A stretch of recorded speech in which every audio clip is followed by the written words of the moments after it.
The Cyberpunk TCG is blowing up on Kickstarter right now. We're almost about to hit 12 million in funding, but the more I look into it, the more red flags I start seeing. And we literally just watched something like this fail. What's up, guys? Today we're talking about the Cyberpunk trading card game on Kickstarter and whether this is actually worth backing or if this is one of those situations that looks amazing now but might not last. First, let's be fair. The Cyberpunk IP is incredible. Night City, Edge Runners, the aesthetic, this is perfect for a TCG. And from what we've seen, the gameplay actually sounds interesting too. So yeah, this isn't just random garbage. So personally for me, Cyberpunk 2077 is one of my top 5 video games. The story is amazing. We'll also talk about Edge Runners, the anime on Netflix. I don't watch anime, but I watch that because I'm a Cyberpunk fan, and that is one of the saddest, most badass stories I've ever watched. Like, props to that. So, yeah, like I said, this isn't just some random garbage, and I'm not just talking crap on the IP because I love it. I'm a fan, right? But here's where things get interesting. We just had another TCG, Altered TCG, end. So, Altered TCG, they announced actually the day that Cyberpunk TCG started on Kickstarter, Altered TCG released a statement saying that they are actually canceling their game. They tried to do another Kickstarter to get to fund or GameFound, same thing, to fund their next expansion. They needed 2 million. They were able to get 1.1 million, and they pretty much said they weren't able to get the funding for the expansion, and not only were they canceling that expansion, they decided to just stop supporting the game. You guys can I'll put a link in the description below from the Altered TCG's news post about how a chapter closes, so you could read this. It's a very heartwarming letter, I guess, to the player base. But yeah, and so this is just an example of a TCG who actually held the title for the most funding for a TCG on Kickstarter. It was Altered TCG, and they only were uprooted by Cyberpunk TCG. So it's just crazy how the day this ends, Cyberpunk starts. So anyway, like I said, massive Kickstarter success for Altered TCG, huge funding. Everybody thought it was going to be the next big thing, and that doesn't guarantee anything long term. Because raising money is not the same thing as building a healthy game. That's the key word. The money you make from funding is not the same thing as a healthy game. There's many stories if you look at the comments or the posts on Reddit, huge funding for Ultra TCG. It comes out release, no one buys a product, right? There's more investors than there were buyers. And this is where the Cyberpunk TCG raises a big concern for me. This company was literally created in 2025. They've done no previous games, they've got no proven track record, no history of supporting a TCG long term. So you're not backing an experienced publisher, you're backing a brand new studio on their first attempt. So this is where we can look deeper. We're not seeing much about what comes next, right? There's no clear roadmap for expansions. There's no details about future sets. There's no long term plans laid out publicly. And that matters a lot for a TCG, right? So, sorry, a little cold here. So, yeah, so I was talking to one of the community representatives for Cyberpunk TCG, which amazing by the way. I don't know if they want me to name them, so I'll just uh, I'll just say I've been talking with them, and they are actually great for reaching out and answering my questions. So there's no actual public roadmap for any expansions, but they did say it is in the works. And to be honest, with this much funding to be the most funded TCG on Kickstarter and not only beat first place, but double what they had, almost doubled, right? Because I believe Altered TCG converted. Let's take a peek at it. So right now, Altered TCG, not right now, they were able to get 6 million in euros. I think converted to USD, that's about above 7 million, right? So Altered TCG was number one. They made 7 million in funding. Cyberpunk, we're let's be real, this is gonna pass 12 million easy. But will they get double that? I have a high hopes. I have a high belief that they will hit past 14 million in funding. We're not even 7 days into this yet, right? We have 26 days to go. So yeah, um, I think with this much money, they have to keep the train going, and I think they not only would they want to, but I think they would have the pressure from everyone else to make more sets, right? They got to keep the momentum going. But how much more sets can they make based on Cyberpunk? They already are pretty much doing Cyberpunk 2077 and Edge Runners combined. Like, there's not much, like, there's a lot of lore for Cyberpunk throughout history in the game, but location wise, it almost always centers on Night City.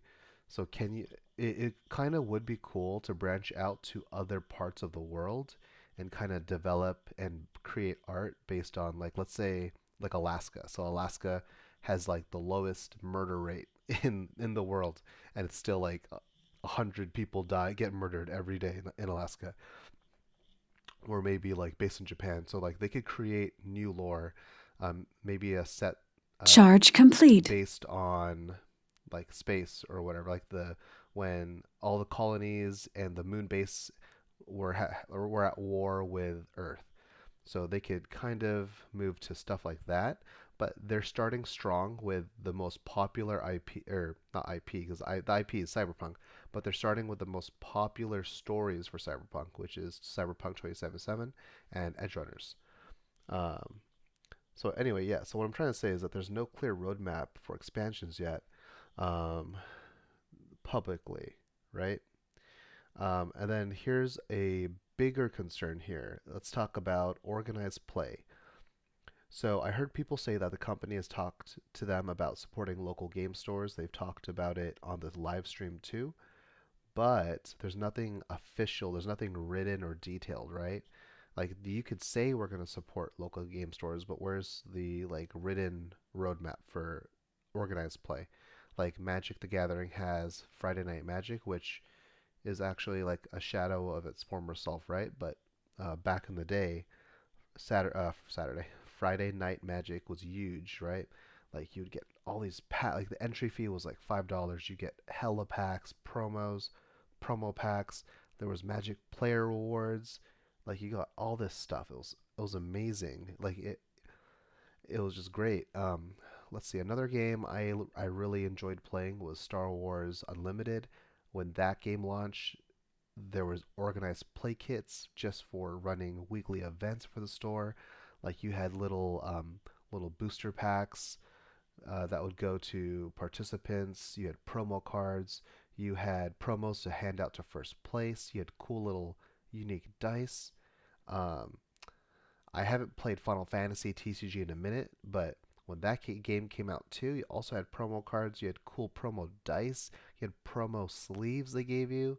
I think they even gave you sleeves for just showing up to the pre-releases.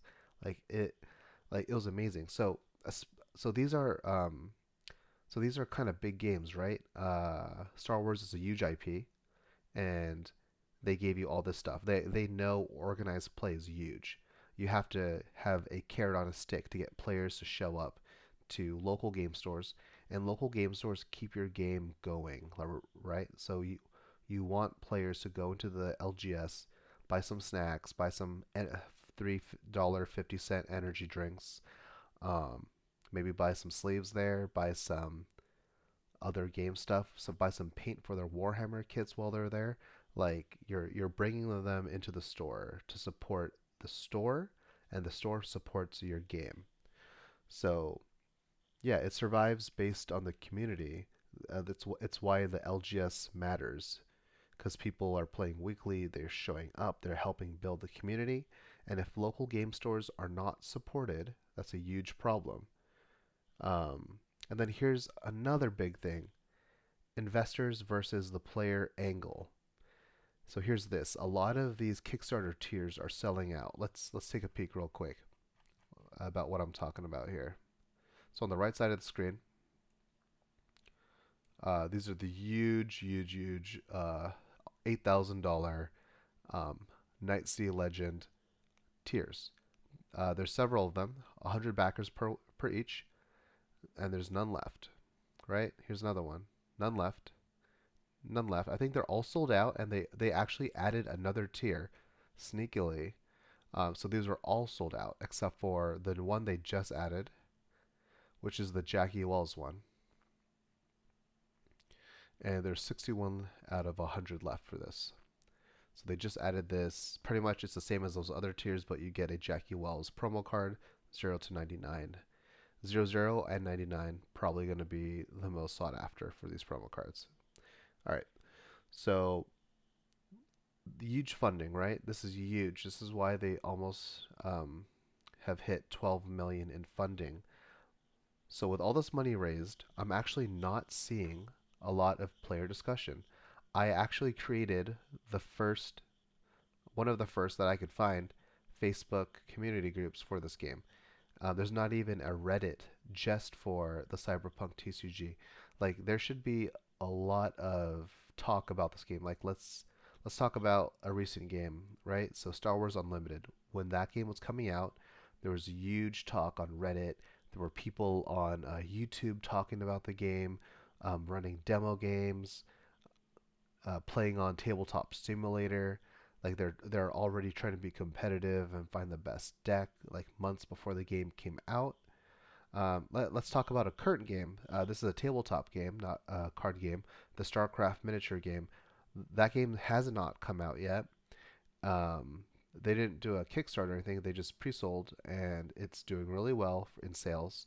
And it's not out yet, but the rules were leaked, and someone uploaded the rules to Tabletop Simulator, and there's hella people playing it online, right? So that's an example of a healthy game. You have people actually wanting to play the game. I don't see anyone playing this game. I don't see anyone talking about it. There's people leaving comments on videos, but there's no like Reddit discussions. There's no Facebook group with people posting how excited they are. Like I'm not seeing that. What I am seeing, so this is what I'm assuming, but I have a pretty good feeling that I'm correct. I'm pretty sure there's a lot of investors who are thinking this might be a home run.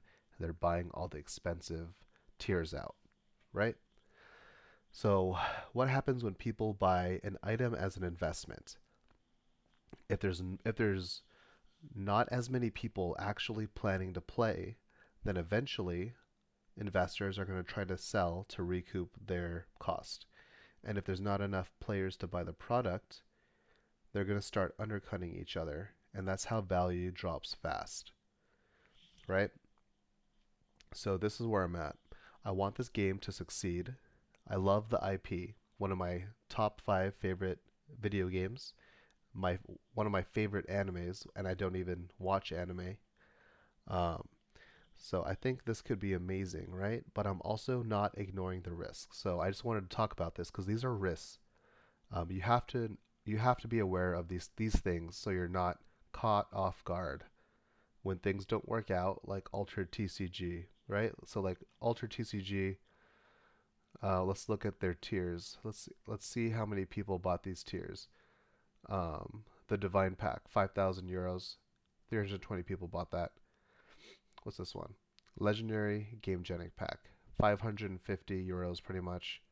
There's 754 people who back that. The Master Pack, 500 euros, almost 3,000 backers. So people who did these pledges they didn't work out for them, right? Unless they just enjoy having the game. But if they want to keep playing an alive game, they're SOL. So, anyway, I want you to not ignore those risks. Understand what can happen and what has happened literally the day that Cyberpunk TCG came out. So, after talking about all this, let's talk about what I'm going to do. I'm actually going to back. I'm going to back the Afterlife package. After all that trash talk, well, it wasn't really trash talk, right? I'm just telling you how it is. Like, these are realistic things that can happen and things that have happened. But even so, I'm still gonna get this Afterlife package. I will say one of my big complaints was the beta box was not really a beta box. It was a beta card. The old beta box from the 18th gave you one single regular booster pack and a single card that was random from all the unlocked promos. But after hitting 10 million in funding, they actually changed this for the better part. Let's see, where's the pledges? Okay, so this old pledge, when they hit 10 mil, the old one said that they would give you a second single random card. That's trash. They actually changed it to give you every single unlocked card guaranteed. So so we're going to get all of these cards guaranteed in the beta box. That's pretty good value. So I think this beta box is actually worth picking up now. Now that it's guaranteed all of these promos. Um, yeah, very worth it. And yeah, I'm gonna get the Afterlife package. Another question that a lot of people were curious about that I asked asked the community rep, these metal cards. If you have a metal card as one of your three face down cards, is that legal play? They said, no, you either need to have three metal cards or just have three regular cards. And when you flip it, you can switch out that card with a metal card, which makes sense, right? You can't have regular cards and one metal card. You could pretty much tell the difference between which is which. So I'm glad that they're thinking about these things and they're answering questions. So, yeah. Anyway, some final thoughts. This game could absolutely surprise people. It could build a real player base. It could take off. But right now, there's still a lot of unanswered questions. So I want to hear from you guys. Are you backing this to play, or are you backing this to invest? And do you think this is actually a game that has long term potential? Because hype is easy, but building a real TCG is not.